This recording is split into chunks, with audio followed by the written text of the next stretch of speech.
Ratusan warga Israel membelot bela Palestina dengan menggelar aksi diam di pusat kota Tel Aviv. Para peserta aksi memajang foto-foto anak-anak Palestina yang tewas akibat serangan udara CC tempur tentara pendudukan di Gaza. Aksi ini merupakan bagian dari protes yang semakin meluas terhadap perang yang berlangsung sejak Oktober 2023 silam. Para demonstran yang terdiri dari warga Yahudi dan Arab berdiri di sepanjang jalan utama kota dengan memegang potret anak-anak Gaza yang tersenyum. Beberapa di antaranya juga membawa poster bertuliskan Palestine Lives Matter dan Stop the Genocide.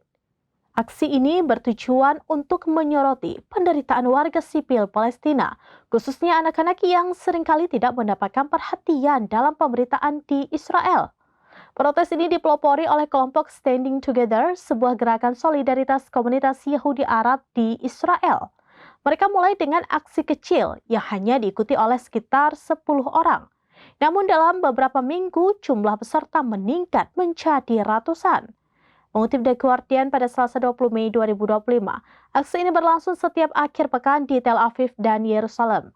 Awalnya, polisi Israel melarang penggunaan foto-foto anak-anak Gaza dalam protes ini dengan alasan dapat memicu kekerasan atau aktivitas ilegal.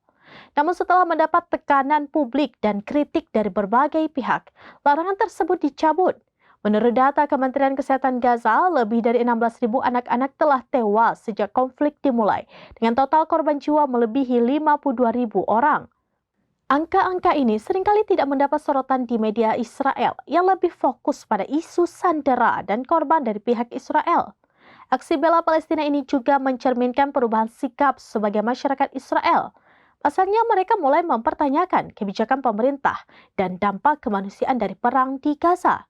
Meskipun mendapat dukungan, para demonstran juga menghadapi penolakan dan intimidasi dari sebagian warga Israel lainnya yang tidak setuju.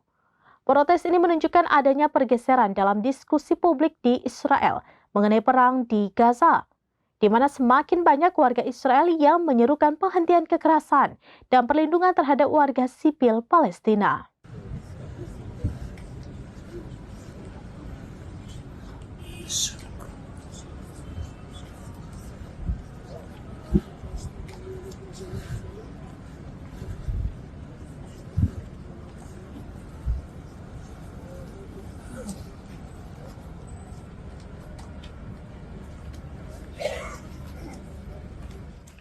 Demikian informasi terkini Syidaralun, saksikan terus beragam informasi lainnya. Jangan lupa like dan share seluruh akun serambinews.com.